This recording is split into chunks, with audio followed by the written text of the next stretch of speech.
Hey, what's going on, everyone? Manny back again. Welcome to DFS Zone. I have a new NBA DFS video for you guys today. We're going to discuss today's little three-gamer in the association. But before I get started, like always, I greatly appreciate you guys drop a like on the video. It helps my channel out. If you're new to the channel, it's your first time here, have not seen any of my videos before, the only thing you need to do to be a part of the community, get access to the videos, is to become a subscriber. It's that simple. Go make sure before you go down, subscribe. Don't forget to also put on your post notifications. This way you don't miss out on any of my uploads. With that being said, today is Saturday. It is November the 30th, 2019, and we have a three-gamer like I discussed. And before I get started with the three-gamer, just a little bit of news. I did mention in yesterday's video, my Patreon page, the link in the description of the video down below. If you have an interest in my Patreon page, I will have a Black Friday sale. It's going to be available for it as of tomorrow and the 2nd, so it'll be Sunday and Monday.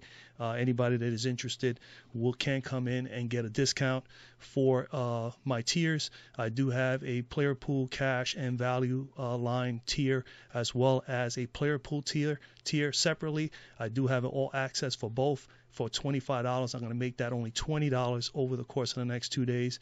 And at the same time, tomorrow will also be the very first day that I'm going to add into that actual tier the access to my quick search sheet, which is a spreadsheet format that I've been working on to be able to give you guys very quick information right all on one page in your screen, so that you could be able to do your research very quickly and put yourself in position to set up your lineups a little bit better without having to go to 4, 5, 6 different websites or whatever, or paying for multiple websites to get your NBA DFS info.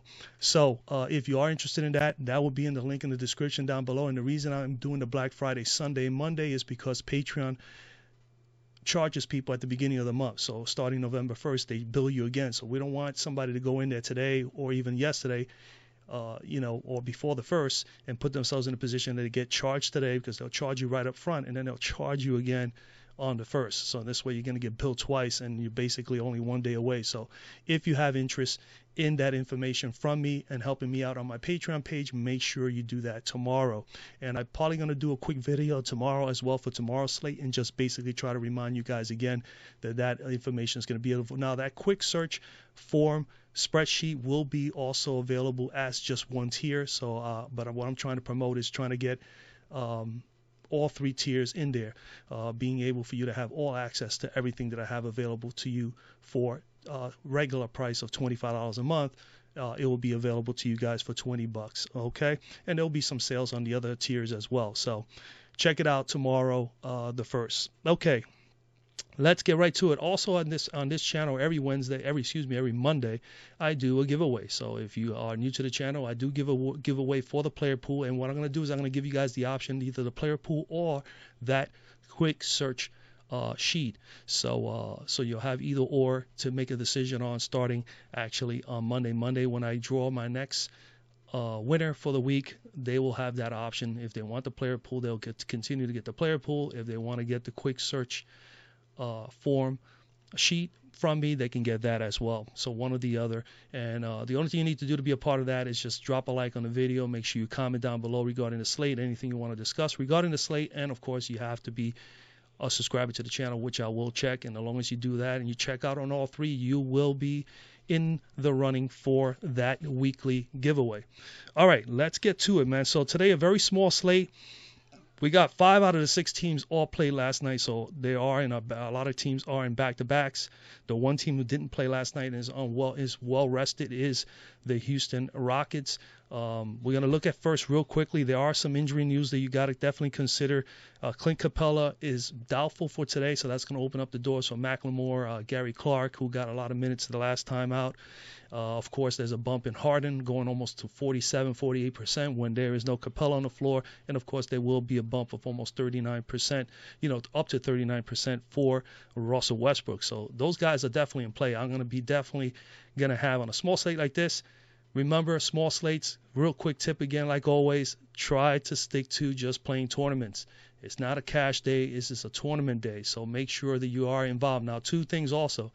There are two games here with high implied totals, but they also have huge spreads.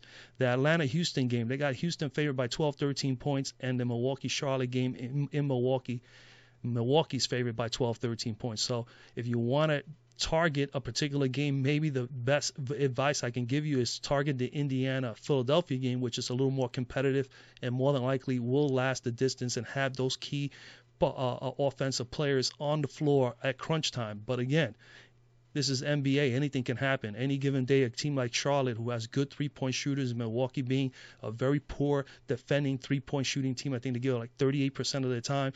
They have given up threes to the opposition. This is a great day for guys like Rozier and for Graham that more than likely shoot a lot of threes, start knocking them down. If they do that at a high clip, that could be a very interesting game.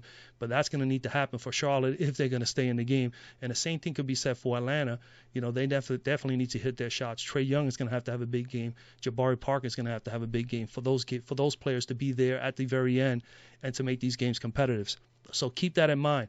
I would say spread it out. You got a couple of studs today that definitely make sense. The Houston guys make sense, but you can't really, I don't think you can really pinpoint, at least for me right now at the very moment, I can't really gauge out of the three games and say, hey, I'm going to lock in 5 or 6 players from the Charlotte-Milwaukee game or 5 or 6 players from the Atlanta-Houston game. I think maybe the right thing to do is to target Indiana-Philadelphia, which is going to be a little bit more competitive. Anything can happen from here to the end of the day. We don't know if anybody's going to rest for Philadelphia because they did play last night. Guy like Joel Embiid may be someone that at the last moment they decide to rest. Who knows? But this is a big game because Philadelphia and Indiana are two of the better teams in the Eastern Conference. So again, you know, they should be battling and those guys should all be on the floor. But that's where I'm at. That's what I'm trying to tell you. Make sure that you stay on top of the news. If somebody's going to end up resting today, there will be some value. Not a whole ton of value out here today, but there is some.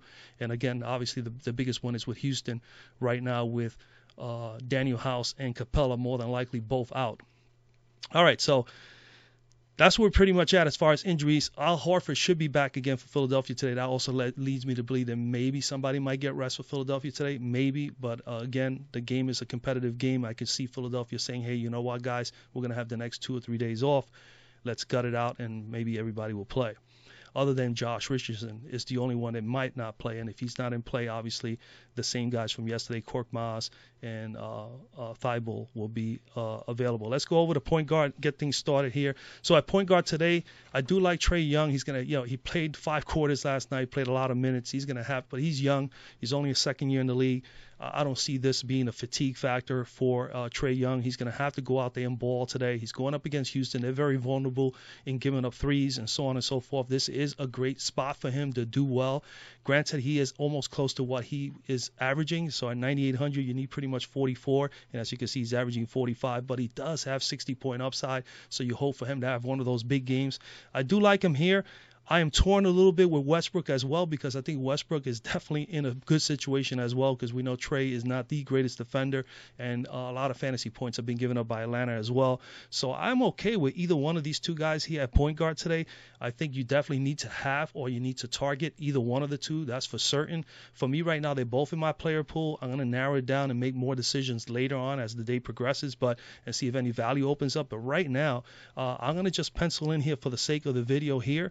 I think Trae Young is in a good spot. If Atlanta doesn't have Trae Young shoot well today, then this game is gonna be for naught. They're gonna definitely get blown out. So hopefully Atlanta is able to play well, and Trae starts with Trae Young, and of course I do like Jabari Parker in his position as well. We'll get to him in a moment, but Trae Young. 9,800, you need 45. I do like him on DK for 8,900 as well. Over there, you need 44. You need 48 here. He has 49 DK points there, so he has actually scored well enough over there for him to be at that $8,900 price tag. Over here, he's averaging 45. And, what can I say, man? The minutes are there. He's playing 34-plus minutes a game. He's at 29-plus as far as floor points. I mean, this is crazy. At 30, 37, 29, and 49 out of the 4 straight games, he's scoring no less than 29 points from the floor, nearly almost a point per minute that he plays. And granted, he'll give you some assists. He can get you some steals. Definitely at times, he can definitely get you some rebounds. If he does all that, he can definitely put up some huge numbers here. But his shots got to go down, and it starts with the ones that he takes from 3. So if he's able to knock down those, he'll be right. He'll be all right. His usage rate is top in the league. He's one of the top 10 as far as usage for his respective team. He's at 29, almost 29 and a half, almost nearly 30%. As far as usage is concerned, he's taking 23 plus shots a game from the floor, and he's taking 10 to 11 on average from three. So, I mean, you're getting enough usage, enough shots, and enough minutes from a guy who is the key component, the key guy for the offense on this particular team, the Atlanta Hawks. Another thing that I also like out of this matchup for Trae Young is going up against Houston, and Houston is in the middle of the pack as far as defending threes, but they are giving up almost 35% to the opponents as far as three-pointers, and Trae is in that position that he can be able to get that done. In the last, my only concerns with Trae is these turnovers. 9, 3, 7, 3. That's about 19, 20 turnovers over the last 4 games. He needs to clean that up because those are some critical fantasy points that we're losing out. If he didn't turn over the ball 9 times here, he would have had about a 65 spot. So that comes to show you how critical that can be. So hopefully he cleans that up a little bit, keeps them down to about 2 or 3 in this matchup today. And if he can light up the scoreboard, Trae Young could be very dangerous today. I do like Trae Young. And the same could be said also in the point guard spot as far as on DK as well. I think he's at 8,900. I mean, you're looking at Westbrook, you're looking at Harden, who's a point guard, shooting guard eligible. Harden, I like him a whole lot more on FanDuel today, and I'm going to have a lot of Harden because some guys are going to be really highly owned on a 3-game slate. Harden, I think, is going to be probably the highest owned player, but I don't mind having a little bit of that high ownership, on a 3-game slate like this. It's all about the other guys you put around on that lineup. So Harden at 12,000 is a little pricey for me here. You need 60 here, now that he can't get it done.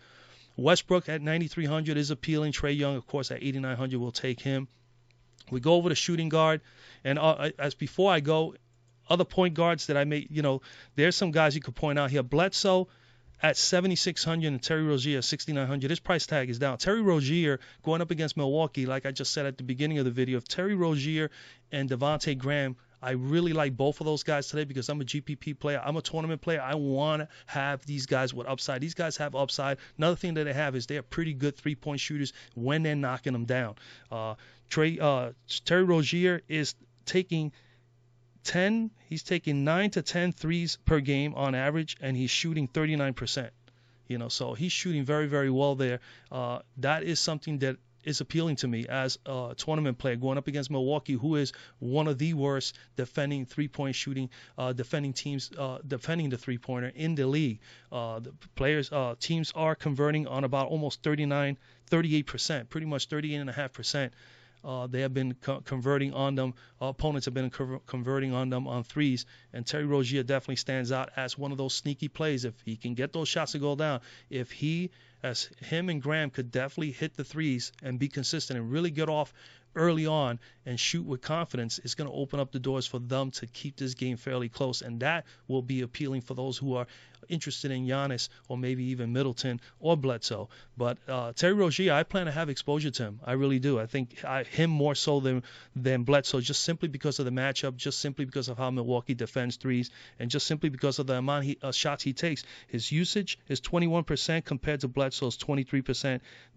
He's taking nearly 4 or 5 shots more within 3 and from the floor than Bledsoe has, and also Milwaukee has been giving up nearly 4 more fantasy points per game than Charlotte has as far as defending point guards. So they're pretty close there. But again, I like the factors that Terry Rozier can possibly get crazy here.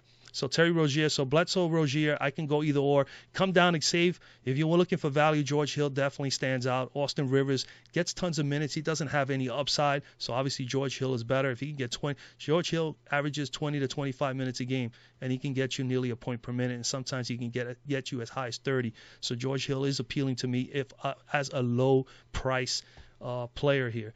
And the same could be said for those same players on DK. We go to shooting guard. at shooting guard at the top, man, I'm just going to pencil him in. It's no reason for me not to in this matchup. Now, granted, like I said, I do like Devonte Graham. I do like Jeremy Lamb as well here as far as those price points are concerned. But what I like about Devonte Graham is that comparing the two between him and Lamb, he's in a position that he's going to need to knock down those shots. He's going to have an opportunity because of Milwaukee being more defended under the paint than they are defending threes. If these guys can bury their threes, and this is the first time they're meeting this year, so maybe Milwaukee will make some adjustment just due to that, and that's very much possible. But as a tournament player, like I said, if you play tournaments, and today is a tournament day, he is someone you got to consider, got to put him in your player pool, and then make a decision at the end of the day if you want to slot him in your lineup. I have no problem with both of these guys being in my lineup because I'm going to have multiple lineups, have Harden in most of my lineups, but then maybe have some lineups where I have Devonte and Jeremy Lamb, or Devonte with Chris Middleton or something like that. So you can mix it up. But Harden definitely in play, man. I mean, taking tons and tons of shots. We know what Harden brings. No Capella today. Chances are no Daniel House, and automatically he bumps all the way up to about 47, 48% usage rate when those guys are off the floor, and he already has a regular 39 to 40% usage rate just with those guys on the floor. So you could have just imagined a few more shots for him and a few more opportunities. And obviously the more opportunities we get in fantasy sports, the more points we get, more than likely get. And that's what we want. So James Harden in play. He's playing 35 plus minutes. He's averaging 37 to 38 points per game from the floor, which is crazy. And then, of course, he has capable of getting you double-doubles. He can get you some steals, as he's done here. He's another guy that turns over the ball quite a bit. He gets a little too crazy. But, again, that's what you have to take with some of these superstars. You are going to get some guys that are going to definitely turn over the ball. But he's in a solid spot here, man. Solid spot here. Just simply the only concern I have with this particular game is the blowout potential. So hopefully, again,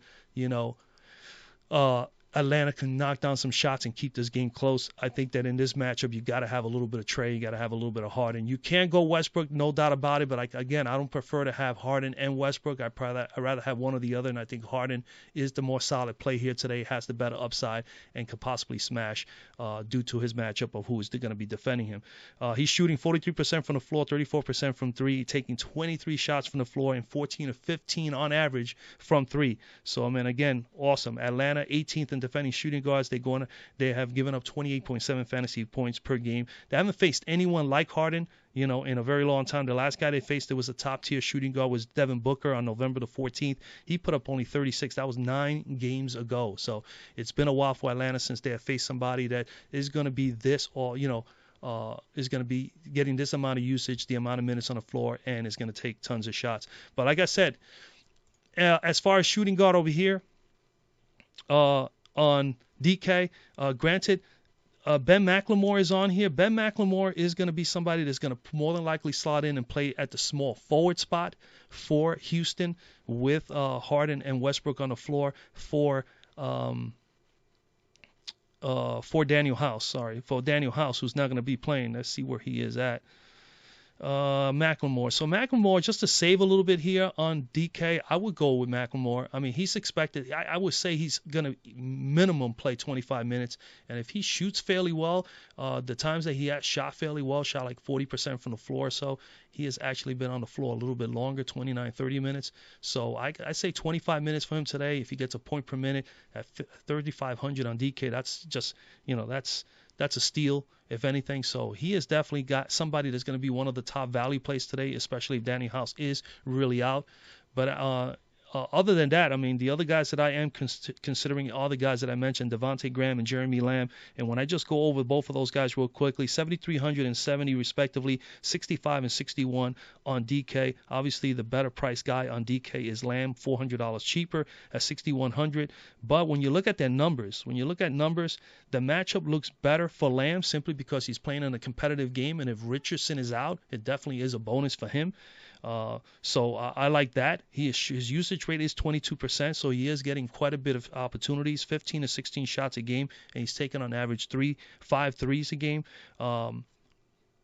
He is shooting at 30, though. My only concern is that he's shooting at 30 9% and 29% from 3 and from the floor respectively, which is really kind of low. He takes a lot of threes, but they're not coming down converting, where Devonte Graham looks more appealing, even though he's in a game that could possibly blow out. And this is where I say the games have to be played. Anything can happen, and we have to consider Devonte because he could be streaky, man. He gets hot from 3, especially if Milwaukee's going to be that vulnerable against them today. He's going to have to knock down the shots, and if he does that, he is doing a lot better. He is shooting 41% from 3 as opposed to 29% for Jeremy Lamb. And I also like the fact is that he is also shooting 40% from the floor, which is slightly a little bit better than Lamb. He is also taking more shots too. His usage rate is 19%, a little less than Lamb, but he is taking 21 to 22 shots a game and taking as many as 10 to 11 threes a game at times. So I do like that I do like the position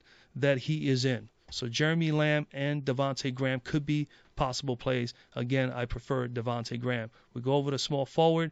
A small forward, Giannis obviously is in play. My concern is that you need 62 from him. That's about his average, and at 62 in a game that could possibly blow out is a little concerning. So I will probably be not too high on Giannis, considering I'll be doing multiple lineups. I'll sprinkle him in on the lineup or two, but he's not going to be a highly core play for me today. I do like James Harden the best.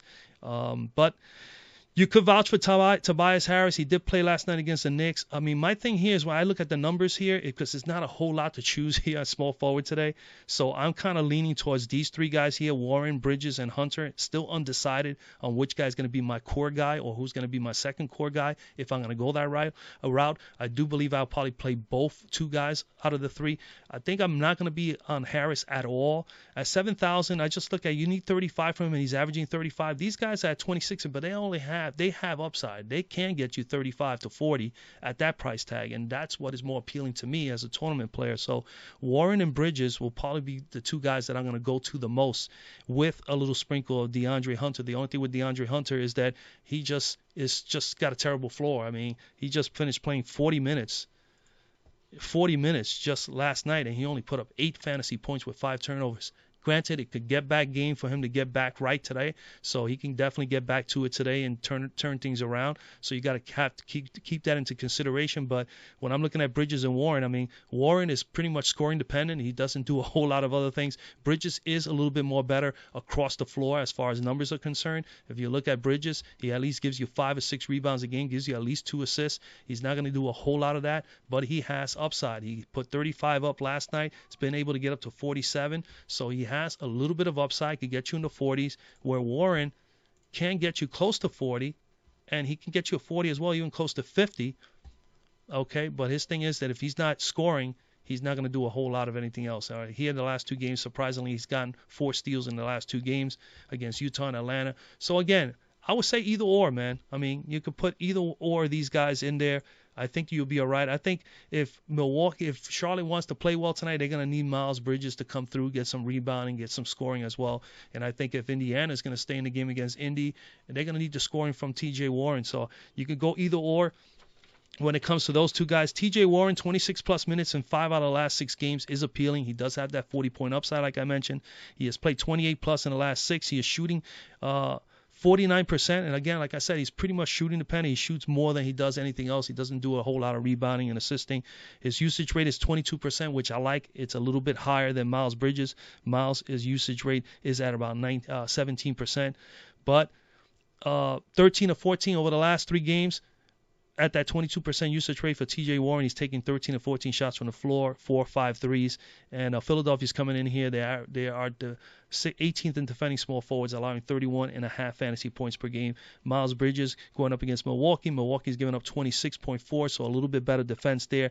He is shooting 46% from the floor and 35% from 3, and that's what's more appealing to me, is that he's able to hit some threes and he's shooting better from the floor than T.J. Warren as far as the threes are concerned. He's slightly a little bit better. They're about even. I think if you're looking at usage rate, you'll probably go with T.J. Warren, and considering the game is a little more competitive, I would probably go that route more. But Miles Bridges is definitely someone you can consider here as well. And like I said, if you didn't want either one of these 2 guys, and either one you can take. I mean, it is what it is, whatever one you like. I think that you can go with that. Well, let's just pencil in there T.J. Warren for now. But I think Miles DeAndre Hunter at 5,000, you only need 25. He's averaging 19-20. He's got a terrible floor. That's my only concern. Playing 40 minutes last night and only getting 8 fantasy points is definitely, scary.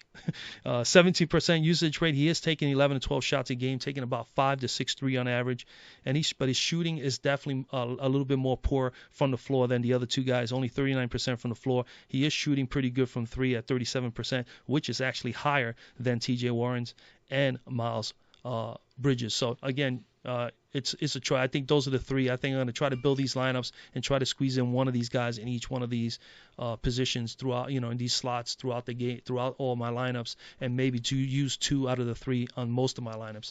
That's pretty much where I think I'm going. I don't see a lot as far as value here. Thibault will be in play at 3,600. James Ennis as well, due to the fact that, if Richardson is out, these guys are going to get some minutes. And that's pretty much it. I mean, Justin Holiday's not getting a whole lot of minutes. Cam Reddish didn't play a whole lot of minutes last night. Maybe tonight he'll play more due to the back-to-back. They were a little light on him because of the fact he's been coming back from an injury. So maybe he might get more of the minutes today than Bunbury. Let's go with a power forward. At power forward at the top, you got Domantas Sabonis. You got Al Horford. Did I put down T.J. Warren? Let's put T.J. Warren over here for... if I can find him. Where are you, TJ?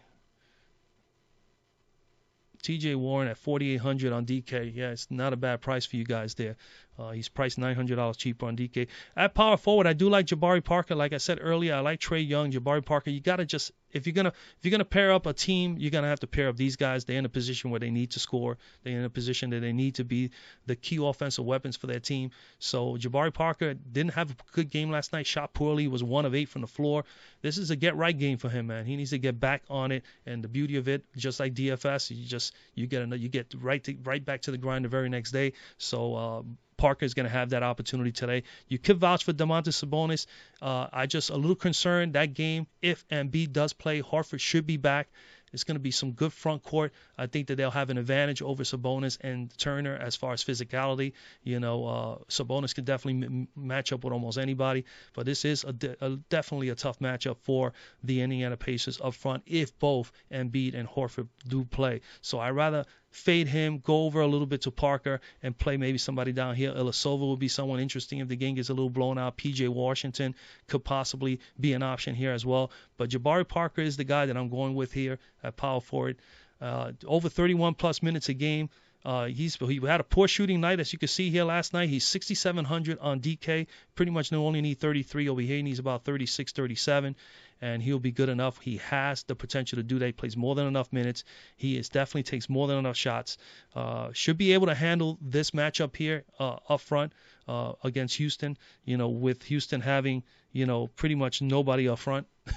If this is a chance for Atlanta to do well, is going to be up front here with Jabari Parker. With no Capella up front, he should definitely dominate as far as rebounding concerned, and he needs that in the last 2 games, 10 to 14 rebounds a game. And as you can see, he has a 60-point upside, so his upside is pretty good. He's hit 60 twice. And right now at 34-35, that's all we only need. You only need him to get that 34-35. I think he's in a great spot, shooting 50% for the floor this season. Obviously, he had that poor game last night, but then at least he still went out there, got 10 rebounds for his team, did get 2 assists, and was able to get at least 3 steals. So he's able to do some other dirty work. Yeah, he's going up against Houston. They're 26 in defending power forwards, allowing 32.6 fantasy points per game up front. And like I said, no Capella up front. P.J. Tucker is not going to be able to, handle Jabari Parker up there up front. So I think Jabari Parker is in a good situation to smash here tonight. And if he doesn't, hey, it's because the game got out of hand or he just did not shoot well, got into foul problems or something like that. Those last few games, Porzingis gave a 50. They gave a 51 Houston to Porzingis and 43 to Adebayo over the last 2 games. Other options, if you're not on Jabari Parker, and he is also my play here at power forward at 6,700 on DK. And then at center, man, back to power forward. Other than him, like I said, P.J. Washington, I have on my radar. You could also consider P.J. Tucker for Houston. I do like $400 more to go with P.J. Washington in the matchup against Milwaukee, where I think he'll pan out a little bit better going up against Giannis. Giannis is a good defender, but, he can get lackadaisical on defense because he's thinking offense all the time. But P.J. Washington in play. Ilyasova coming off the bench. If this game gets a little out of hand, he is definitely someone as an option. I do like Marvin Williams also as a value play. He has been playing 20-plus minutes for Charlotte. And old veteran comes in there, can bury some threes, can get hot. He can get you 20 to 25 in a short period of time. Mike Scott played a few minutes last night. Could be an option. I'm not high on them. I think my favorite ones are Williams and Ilyasova, and then, of course, P.J. Washington, other than playing, if you want to pay up, play for Sabonis. I think you can go there. At center, Embiid is in play. He's played 35-plus minutes last night. Had a pretty good game against the Knicks. Don't know, man. You never know with him. They may decide to sit him today and give him some rest. I doubt it, simply because it is Indiana. I think if they were playing a weaker team, they will rest one or two of these guys, but I don't think they're going to do that today. So Embiid is in play. Capella's out. I'll probably have a little bit of Embiid, not a whole lot, because I want to pay up for those other top-tier guys like Young and Harden, and maybe even some Westbrook in some areas. And, of course, I like Rozier and Devonte Graham. So I'm going to come down a little bit. Capella is not in play, obviously being out. Miles Turner, I don't know about this matchup. He has not had no good success against Embiid in Philadelphia, even going back to last year. I look back and he just has not. But then again, today will be the night that he goes out and gets 40 or 45. But I don't think Miles Turner is an option for us today. I think Brook Lopez as well as Bismack Biyombo are probably the two guys. And I'm going to go Biyombo simply because if Zeller is out. Now, again, if Zeller is in, you can consider Zeller. I still think Biyombo will still come off the bench and do well because he had a hip injury. He might not be 100% if he plays. I'm hoping he is definitely out because I'll definitely pencil in Biyombo here at 4,800, which I'm going to do right now. But the option here will be Lopez or Biyombo as far as I'm concerned. And if you wanted to save some money, some guys that may come off the bench and play, Alex Lynn play very well, a point per minute guy. Damian Jones is an option, but I'll probably go $600 cheaper and go with Alex Lynn, who played well last night, may come back and play a little bit more today. And other than that, I'm not on Tyson Chandler, even though you could go there. He didn't play a whole lot of minutes the last time Capella was out. So for me, it's Bismack Biyombo, 4,800. If Zeller's out, I'm going to pencil him in. I think he's going to be my top center today. He can get you a point per minute, 33, 29, 34 minutes. He had 37. He's played 21-plus in 4 straight games and 33-plus in 2 straight games. Nearly 2 double-doubles, can get you a double-double, and he brings defense. He could definitely get you blocks. So as long as he rebounds, get a couple easy baskets, and get me some blocks. At 4,800, you only need 24 to me value. And on DK, he's 4,500, so you pretty much need around the same. 22, 23 would do it. And he has shown here in 3 out of the last 4 games, 30, 29, pretty much a 30 spot here, 37, 35. So if he plays anywhere between 23 to 30 minutes, there's a chance he'll get a point per minute, should be able to smash this price tag. So I do like him. He's taking 11 to 12 shots a game as of late. His usage rate is up to 21% over the last 3. And he is shooting 61% from the floor, and he gets pretty much a rebound. He gets, he can get you a bunch of rebounds, and of course, like I said, he can get you some blocks.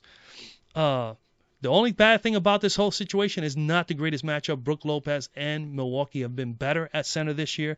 They are second in defending centers this year thus far. They're only giving up 28.6 fantasy points per game. In the last few games, they gave Tristan Thompson 33 in the last game out. Tony Bradley put up 33. Andrew Drummond put up 41 about 5 games ago. That's over the course of the last 5 games. Again, not a whole lot slim pickings here today, but I think Biyombo is definitely an excellent play, and he will slot in there as well in my DK lineup as well. And let's just slot him in there, and then pretty much that is pretty much it. Bismack Biyombo, 4,500. And that's what we had. You still have 7,200 to play with here with putting in McLemore and getting a couple of low plays like TJ Warren. So you could definitely pay up there. And over here, you still got 5,200. So you got Young, Harden, Warren, Parker, and Biyombo.